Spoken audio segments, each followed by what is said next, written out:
La trêve humanitaire que va chercher à obtenir Emmanuel Macron en Israël mardi n'est pas suffisante pour LFI, qui souhaite que le président français réclame un cessez-le-feu, a affirmé son coordinateur Manuel Bompard.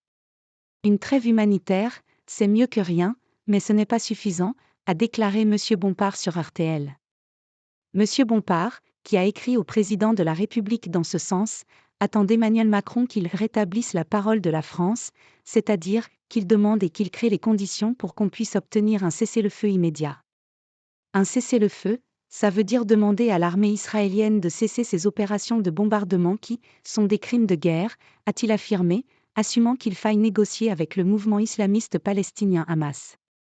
Si vous voulez obtenir la libération de vos otages, vous êtes obligé malheureusement de négocier avec vos adversaires et vos ennemis.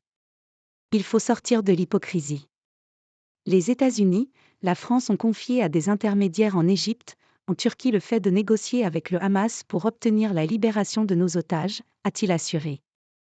Manuel Bompard s'en est pris une nouvelle fois à la présidente de l'Assemblée nationale Yael Braun-Pivet qui a déshonoré la parole de la France par son déplacement en Israël dimanche où elle avait déclaré que rien ne doit empêcher Israël de se défendre.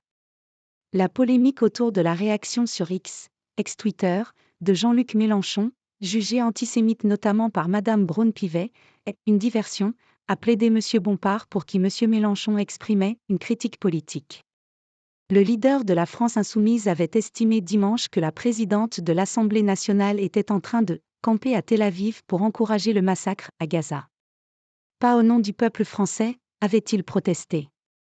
Victime depuis des années de menaces antisémites, Madame Braun-Pivet a accusé lundi M. Mélenchon de lui avoir mis une nouvelle cible dans le dos.